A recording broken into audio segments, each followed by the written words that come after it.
Guys আমরা আম পারলাম এখন। আমার বড় ভাইয়ের উদ্দেশ্যে কিছু বলতে চাই আপনাদের উদ্দেশ্যে, তো বলো ভাই। হাঁপাই গেছি, হাঁপাই গেছি ভাই। আম পারছি, খুব ভালো লাগছে।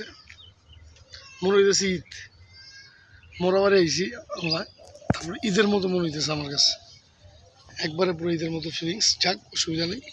আম খাইছি, খাই শক্তি হয়েছে আমার। কত শক্তি আমার, এত শক্তি আমি কই রাখুন।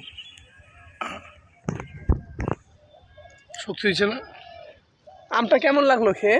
চুকা চুকা।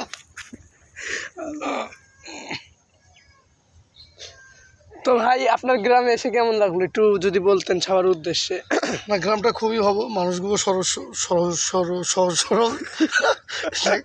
আমার মতো এত চালাক না, সবাইকে একটু এরকম একটা গ্রামে আসতে পারবে ভালো হইতো আমার।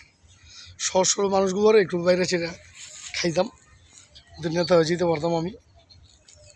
যাক, আপনি একটু ধান খেতে দেখেন, আমাকে দেখাবো আপনি, আমি খাবো মানুষ, কী দেখবেন আমাকে? আমটা দেখাও। তাছাড়া আমি কিছু না। আম দেখাও। এই আম দেখাবো, দাঁড়ান একটু, আম দেখেন। আম পারতে যে এমনি কোমরে ব্যথা পেয়েছি।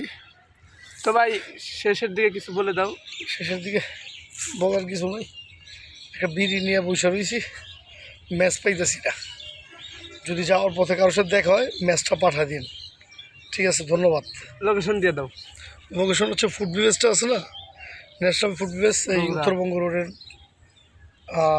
বড়, সবচেয়ে বড় রেস্টুরেন্ট। তো ঠিক তার পিছনে আমি আছি, আপনারা দেখতে পারবেন, ওইদিকে দেখাইলে দেখতে পারবেন। এই ওই যে গাইস আমাদের পিছনে আপনারা বসে আছেন। ঠিক আছে, ওকে ফাইন, ভালো লাগছে আমার। ঠিক আছে, আপনাদের সবাইকেই আমার শুভেচ্ছা এবং পান্ডা অভিনন্দন। টাটা, আল্লাহ হাফিজ, আসসালামু আলাইকুম।